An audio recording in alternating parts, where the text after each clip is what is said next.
Sí, bueno, obviamente estamos todos muy emocionados. Ya la ven en pantalla, nuestra diva de la tarde, Ana Rosa Rodríguez, que acaba de regresar de su viaje por el viejo continente con un montón de información. O sea, lo que ha exprimido este viaje y ha adquirido de sabiduría es Y el impresionante, corazón contento. fundamentalmente. Corazón conmovido, te diría. Contento, por supuesto, pero también muy conmovido.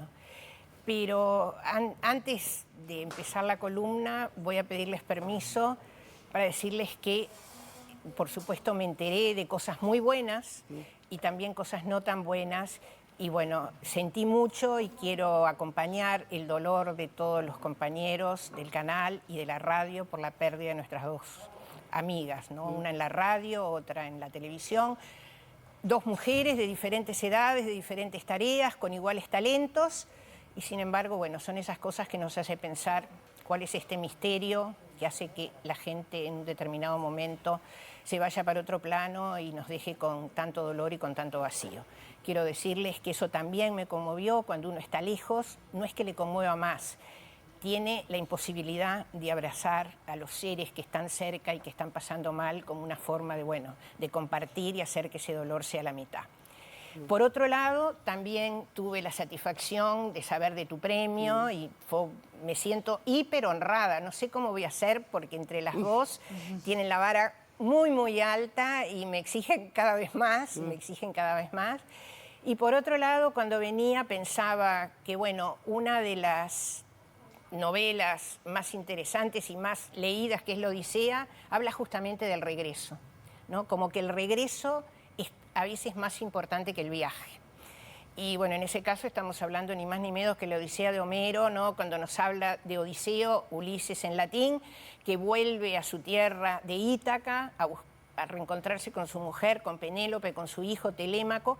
Y bueno, ¿por qué es importante el regreso? Bueno, en definitiva un poco por lo que tú decís, porque uno también tiene las ganas de compartir lo que vivió, las vivencias, porque parece que se hacen más grandes. Se multiplican. Exacto, Tal se cual. multiplican y uno las vuelve a vivir. Acá te extrañamos muchísimo, Ana Rosa. Sabés que tu público lo estuvo esperando, ansioso. Deseoso por este momento. Como decís tú, Claro, el grupito. el club de fans, hay un grupo de estudio de Ana Rosa, o sea, es así. Bueno, Y bueno, y la verdad que estamos muy, muy contentos de que, primero, que hayas disfrutado de ese viaje, que lo tenés hiper merecido y que además estamos ansiosos por saber todo bueno, lo que nos vas a contar. Este viaje, además, quiero hacerlo público, se lo debo fundamentalmente al impulso de haber tenido a mi nuera, que ganó una beca de la agencia EFE, tuvo 14 meses, se recibió de magíster en comunicación. Y de golpe, si ella no hubiera estado, no es que uno no lo hubiera hecho, pero de repente no en ese momento. El hecho de su presencia, Patricia Cotelo, hizo que, bueno, mi hijo y yo emprendiéramos también esta aventura. Y además la generosidad, digamos, también de recibirme y aguantarme, porque miren que yo no soy fácil. Claro, porque uno a veces no negocia, quiere ver una cosa, ¿no? Los intereses a veces, todos son legítimos, pero a veces no son iguales. De cualquier manera pasamos muy bien, nos entendimos mucho y venimos todos, como tú decís, con la valija llena de vivencias y de experiencias y bueno, y de haber compartido justamente, ¿no? Cosas distintas y otras cosas iguales. Por ejemplo, mi nuera no quería que me fuera de Madrid sin comer en los 100 montaditos, comimos en Madrid en los 100 montaditos, así que ya se los estoy recomendando. Y les voy a contar una cosa, lástima que no ande Alejo por acá, que se ríe cuando yo digo... comprando en el Museo Dalí, me encuentro con una uruguaya televidente No, de No, mí. mentira. Nadie me cree, pero yo tengo nombre, apellido y teléfono. A ver. Es una psicóloga, Nora Burgui, que nos está mirando en este momento, es televidente del Living, entiende que es un programa, digamos, que enriquece la cartelera de la grilla televisiva, por lo tanto la tenemos no solo hoy, sino que la tenemos otros días. Compartí con ella las compras de algunas cosas que también teníamos, nos gustan las cosas, digamos, de arte, las cosas de los museos, que llaman muchísimo la atención y que, bueno, que hace que te acuerdes del arte, de la cultura y del lugar donde está. Así que fue un placer encontrarla. Qué lindo. Y bueno, y les diría que yo vine como con una idea. ¿Qué es lo que nos maravilla cuando viajamos a Europa? O por lo menos en este caso a España. Más allá de los lugares que pueden ser más lindos, más feos, a uno le gustará más una ciudad, a otros otros. A mí lo que entiendo que nos maravilla, o que a mí me maravilló, es que la gente respeta las reglas. Se van a reír. Nadie cruza con roja. Si piden que el celular no se use en el teatro, nadie lo usa. Si piden que se ascienda al autobús por la puerta delantera, nadie asciende por otra puerta, se asciende por la de adelante y se baja por la de atrás. Nadie sube con un billete superior a 5 euros al autobús. Entonces, eso que parece que son las cosas mínimas que les estoy diciendo, que no se necesita dinero para hacer eso, simplemente... Acatar. Exacto, acatar una regla que hace que sea mucho más ágil todo, porque en definitiva el trayecto en el ómnibus se hace fácilmente. Uno sube por delante, baja por detrás. Se ordena la cosa. Se ordena la cosa. Y pienso que es un poquito lo que nos falta, ¿no? Decir, un poquito, me pongo también yo, decir, hay que ser un poquito más disciplinados, porque ahí nos ponemos disciplinados, ¿eh? Cuando llegamos ahí, sí, la claro. disciplina, enseguida entramos Sí, en las sí, reglas. sí. Y una regla que es para mí importantísima es que la gente quiere su ciudad. Más allá de divergencias políticas, sociales, económicas, quiere su ciudad, ¿no? Los barceloneses son defensores de Barcelona como la primera ciudad de España, mientras que Madrid sé que son ellos, Valencia defiende... Entonces, en esa defensa la cuidan. Nadie tira un papel en la calle, no hay un perro suelto. Entonces, esas pequeñas cosas hacen que, claro, que la ciudad sea inmensamente amigable. Qué bueno. Es una opinión. No vine a dar cátedra, pero de ahora en más yo voy a empezar a usar esas reglas para mí. Y a veces el contraste es lo que también a uno lo interpela, ¿no? Cuando vuelve al Uruguay y ve que esas cosas, uno es parte también de esa dinámica, claro. Dice, bueno, voy a intentar poner lo mío, porque si todos ponemos lo nuestro, capaz que podemos llegar a ser como ellos. Claro, porque no es tan difícil, porque no es un problema de ser grado 5 ni ser una cosa excepcional. Sí, son las pequeñas cosas cotidianas. Esa es la pequeña cosa cotidiana que me imagino además que acá, que toda gente educada lo hace. Es decir, yo muchas veces picaramente, porque veo el ómnibus, cruzo en la mitad. ¿Por qué? Porque salí unos minutos más tarde. Bueno, hay que aprender a salir un poquito antes, me lo estoy diciendo a ti mí misma, misma. está ¿no? bien. Bueno, y que hoy les traje, dije, no puedo enloquecerles con todo lo que vi. Entonces, les propongo a ver si les parece bien a ustedes dos. Hoy traje 2 obras de teatro que vi, que son bastante icónicas de la vida española, y 2 muestras de artes plásticas. Y poco a poco vamos a ir en diciembre mezclando la agenda uruguaya con alguna perlita que haya visto, porque vi mucho, como bien tú decías, Paula. La primera es ni más ni menos que en el Teatro María Guerrero de la ciudad de Madrid. ¿Y a qué no saben la sala cómo se llama? Margarita Xirgu.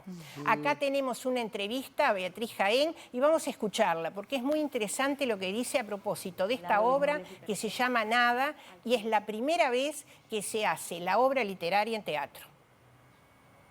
A la protagonista cuando llega a Barcelona en el 39 a la casa de sus familiares a la calle Aribau. Ella llega ahí y se encuentra ese panorama, ese retrato, ¿no?, de esa casa con esos familiares y a partir de ahí hemos querido como bueno, poner el pilar para empezar de ahí a construir toda la puesta en escena. Entonces, bueno, creo que es un juego interesante, creo que a nivel de puesta en escena nos ayuda a contar la esencia de la obra y espero que esté, ¿no?, que todos lo podáis ver y que se pueda disfrutar desde ahí ese viaje de la protagonista. Yo creo que la novela tiene el mundo de la casa, ese mundo de hostilidad, de dureza, de negrura, de una violencia machista muy bien descrita por Carmen Laforet, que a veces pues ha obviado y está muy bien descrita y en estos tiempos que corren de verdad que es un acto feminista y valiente brutal por parte de la autora, porque lo describe tal cual y sin ningún tipo de piedad por el personaje del tío de Juan.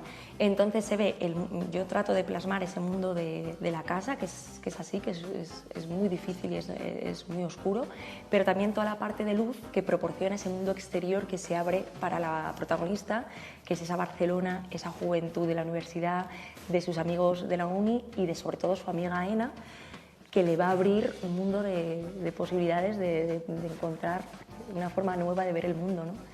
Y eso yo lo he querido potenciar, ¿no? Esas dos fuerzas en lucha, y también dentro de esas dos fuerzas en lucha habría otra que es el propio mundo interior de Andrea, de la protagonista, que también cobra mucha importancia en la novela. Y Carmen Laforet en todas sus novelas tiene ese mundo de los sueños, de la fantasía también muy presente, ¿no?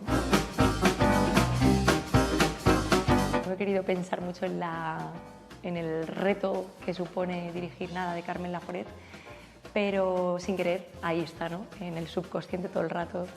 Pero me he dejado, yo creo, como que llevar por el mundo de Carmen Laforet, me he refugiado mucho en ella, en sus escritos. Lo que estamos escuchando es justamente la explicación por qué esta obra que escribió Carmen Laforet cuando tenía ni más ni menos que 23 años y ganó un premio, retrata la vida de una familia en Barcelona que recibe a una jovencita justamente cuando está terminando la Guerra Civil Española.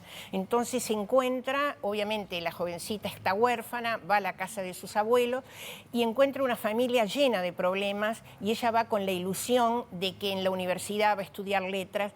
Y bueno, es una obra que es icónica de la sociedad española porque a partir de esta obra, que en una primera instancia fue una revelación, porque una chica de 23 años que escribía a propósito de eso, se está estudiando e investigando cómo fue la vida de las familias después que terminó la Guerra Civil. Entonces, bueno, es una obra que dura 3 horas. Impresionante, ¿no? Y es prácticamente, a mí me impresionó un poco porque es prácticamente, hay poco diálogo, es casi como un monólogo de esta protagonista, de esta joven que va contando lo que va encontrando. Estoy de acuerdo que parece que la novela es así, pero a veces nosotros estamos más acostumbrados a un teatro más interactivo. Eso te iba a preguntar, porque dato que habíamos hablado, a veces obviamente uno tiende a la comparativa, pero en lo que tienen que ver las artes escénicas, creo que Uruguay está muy bien posicionado respecto a otras partes del mundo. No tenemos nada que envidiar al teatro europeo, Absolutamente nada que envidiar, y por eso, digo, voy a citar, tenemos a Gabriel Calderón, que hace llevado cantidad de premios, mismo en la danza Martín Intamuzú, digamos, tenemos Sergio gente... Blanco, bueno, Sergio Blanco, ni que hablar, no lo nombré tanto porque justo anda medio más radicado en Francia, pero de cualquier manera Uruguay está posicionado y ahí está. A mí me llamó un poco la atención de que me pareció un poco lo que tú creo que adivinaste en mi pensamiento, como que lo encontré un poquitito más antiguo y uno está acostumbrado... Algo más moderno y dinámico. Claro, porque 3 horas, mirá que es mucho, Sí, Maggie, no creas que es sencillo. Pero de cualquier manera, digo, me parece que fue una experiencia interesante y también me resultó interesante ver que la gente no sabía que Margarita Xirgu había sido recibida en Uruguay y que la Escuela Nacional de Arte Dramático lleva su nombre. Es decir, sentí que la educación uruguaya, y lo digo realmente, públicamente y con mucho orgullo, no es, digamos, mirando para adentro, es una educación mucho más amplia. Más global. Pero sí, la gente, viste, no tenía...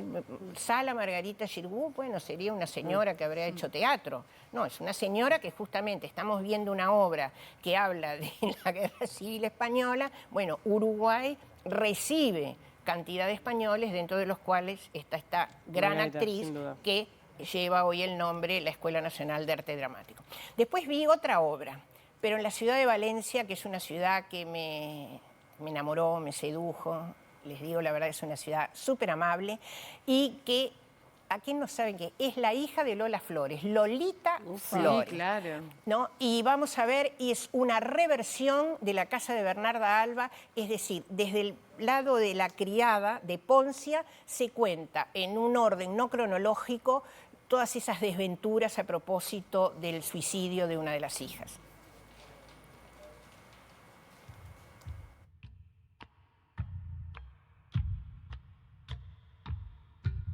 Me callé. Nos callamos. Hasta hoy. Ya vienen los segadores. Habla. ¿Qué imagina tu cabeza? En busca de las espigas. María Josefa, Se llevan madre de Bernarda, los por corazones. fin pueden disfrutar de una hermosa vida. De las muchachas que miran. odiar a los hombres es una falta muy grande. Los pobres solo queremos lo que tiene la gente que nace con posibles.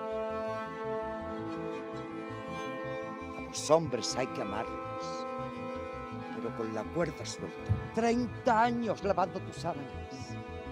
30 años comiendo tus obras. Quieres gritarlo con la cabeza fuera de los embozos y que el pecho te estalle como una granada de amargura. Ahora me gustaría volver a estar allí, volver a sentir el agua de ese mar y olvidarme de toda la tristeza de ese mundo.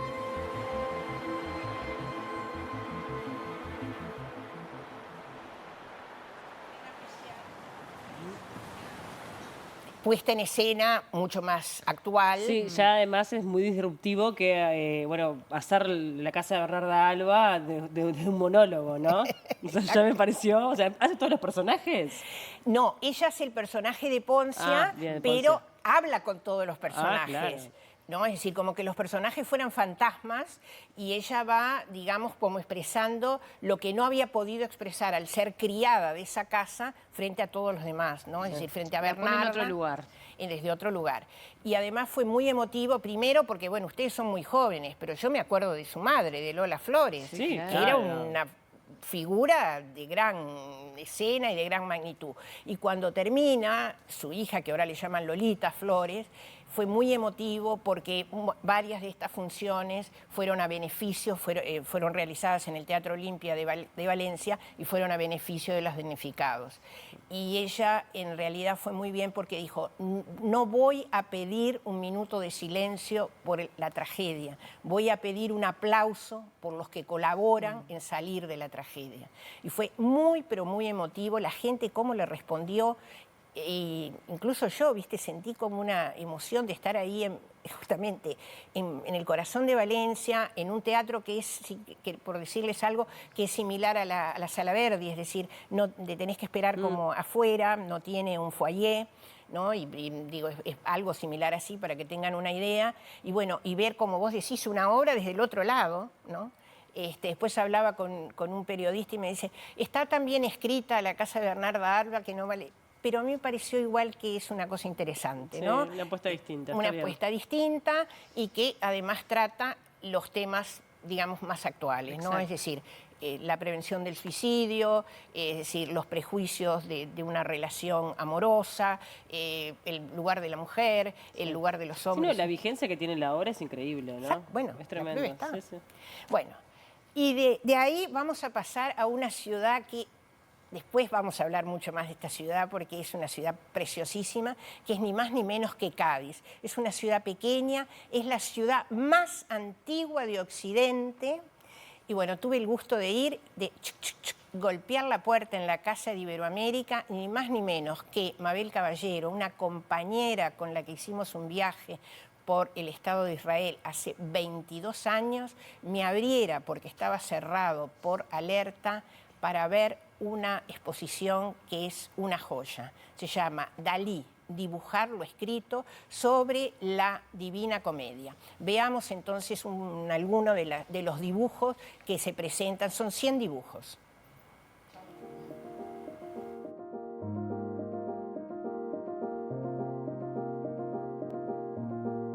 Esta serie es una de las series maravillosas, es un homenaje que hace Dalí a Dante Alighieri.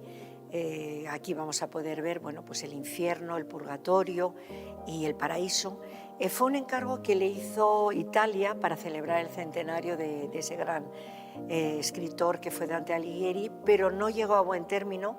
No se sabe muy bien si porque el gobierno italiano fue muy criticado y querían que fuera un artista italiano o porque Dalí, conocido como Avis Dólar, pidió demasiado dinero y al final aquello se truncó. Pero no pasó nada porque él siguió trabajando en ello y al final Les Leclerc, una de las importantes empresas francesas, lo publicó y bueno, pues aquí tenemos el resultado de esta maravillosa obra, que son, como te decía, 100 obras, en donde el público se va a poder recrear y meterse en ese surrealismo mágico, onírico que tenía ese gran Dalí.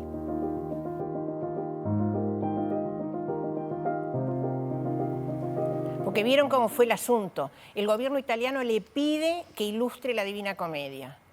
Empieza Dalí a hacer las ilustraciones y el gobierno italiano no se sabe si porque Dalí pidió mucho dinero o porque entendía que no era un artista italiano, rechaza, dice no lo vamos a hacer. Pero parece que Dalí tenía una obsesión con la Divina Comedia. Entonces siguió trabajando y entonces la exposición está dividida en 3 partes, obviamente infierno, purgatorio y paraíso, cada pared con un color distinto y realmente es una joya porque realmente invita a volver a leer la Divina Comedia. Salvador la leía no en italiano, la leía en francés y parece que la leía permanentemente. Además es muy interesante porque estamos en los 100 años, habíamos hablado contigo del surrealismo, del manifiesto de Breton. Entonces, bueno, y el hecho de que mi amiga me recordara que bajara corriendo esas escaleras, que recorriéramos la ciudad de Cádiz bajo la lluvia, que parecía como una especie de bendición, y que además viera que sirven en algunos lados la comida sobre un papel de astraza,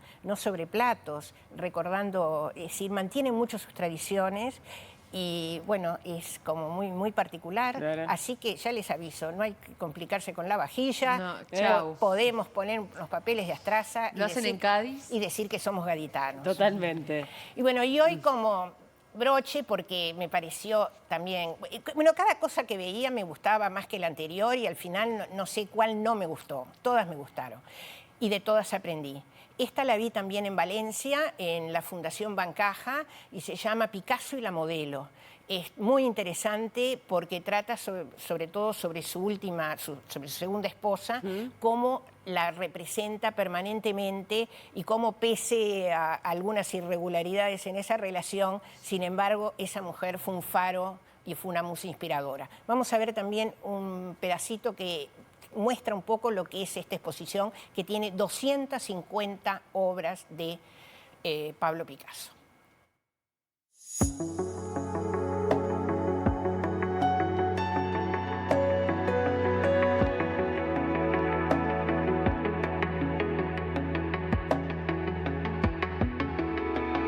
Picasso y la modelo, el perfil de Jacqueline, trata de mostrar los últimos 20 años de vida de Pablo Picasso en el sur de Francia, tanto en el taller de la California, en Cannes, como en Mougins, y toda la producción de obra que realiza esos 20 años junto a su mujer y su musa, Jacqueline Roch.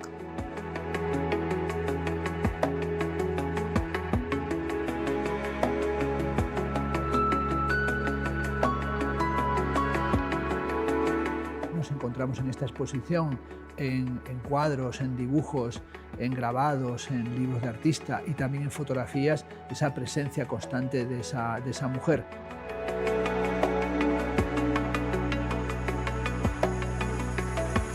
La exposición se podría estructurar en 2 partes. Esa parte de producción artística que hace junto a Jacqueline en la California y una segunda parte que hace en Mougins, en Notre-Dame-de-Vie, hasta que fallece en 1973.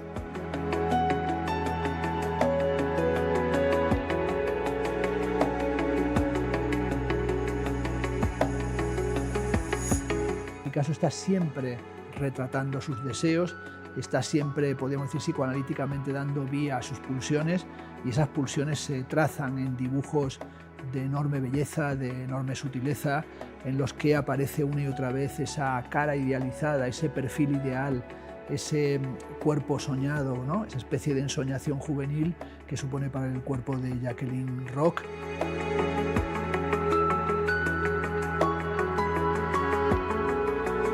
En la exposición también se encuentran bastantes fotografías de los estudios que tenía Picasso en estos últimos años. Se aprecia y hay ese enorme desorden, ¿no? Ese espacio de trabajo, ese espacio de energía creativa.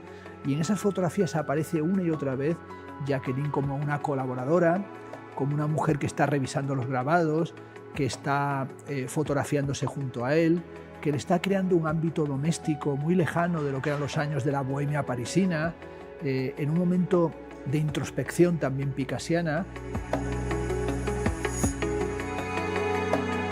Es una muestra en la que vemos a Picasso en su área doméstica, en cómo convivía con su esposa, cómo ella le estaba ayudando a realizar toda la obra que produjo durante esa etapa, cómo le apoyó durante esos últimos 20 años y le acompañó hasta el final de sus días.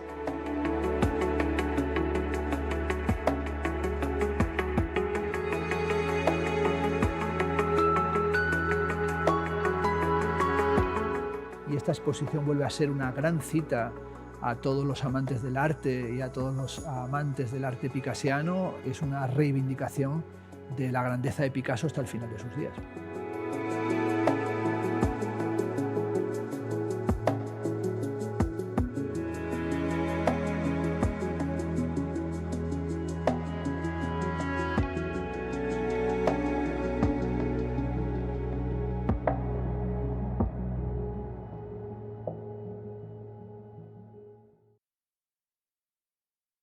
Creo que estoy casi de acuerdo. Sí, es una reivindicación del arte picasiano, pero también es una reivindicación de la figura de la mujer. Sí. Es decir, Picasso, más allá de que hay cosas que no podemos juzgar porque tampoco sabemos cuán real fueron. Sí, pero se habla un poco de maltrato por parte de Picasso con sus mujeres, ¿no? De cualquier manera vemos que necesitó de la presencia de la mujer para tener un ámbito doméstico que le ordenaba sus papeles, que lo acompañaba. Y que, bueno... Y que fuera su musa, en definitiva, ¿no? Cuánta inspiración. Lo que pasa es que yo creo, yo que de por sí me fastidia que él haya tenido una conducta mala hacia las mujeres, no importa cuál haya sido. Sin embargo, es un hombre tan seductor, su obra es tan maravillosa, que puedo llegar a entender que esas mujeres hayan podido soportar determinados destratos, porque en definitiva estamos hablando de eso. Sí. Pero bueno, lo interesante es que te muestra eso, cada uno tendrá, ¿vieron lo que son los ambientes? Sí. Yo caminaba por ahí... Y la diversidad de técnicas que tenía Picasso también. Exacto. Exacto, es una cosa creativa, permanente. Ahí no está porque, bueno, son los últimos 20 años, pero digo, yo que estoy con el tema de la danza, hemos de recordar que Picasso, la primera esposa, era bailarina. Sí, claro. Y ahí entró en los Ballet Russe y por eso fue escenógrafo y fue vestuarista, que después acá en el Ballet del Sodre supimos ver en el Sombrero de Tres Picos varios de sus diseños. Maravilla. Antes de irme, quiero decirles que el hecho importante de la agenda uruguaya esta semana es el sábado el estreno del Cascanueces. Coreografía de Silvia Basilis, música de Tchaikovsky. Hemos de subrayar que participan todos los cuerpos estables. El ballet, por supuesto, la orquesta, pero también el coro, tanto de adultos como de niños. Hay también niños de las escuelas de danza. Entonces me parece que es un excelente regalo, es un ballet de Navidad. Vamos a hablar de eso la semana que viene. Y además yo le tengo mucho cariño porque fue con Paula el primer programa que yo hice hace 3 años. Versaba sobre el Cascanueces.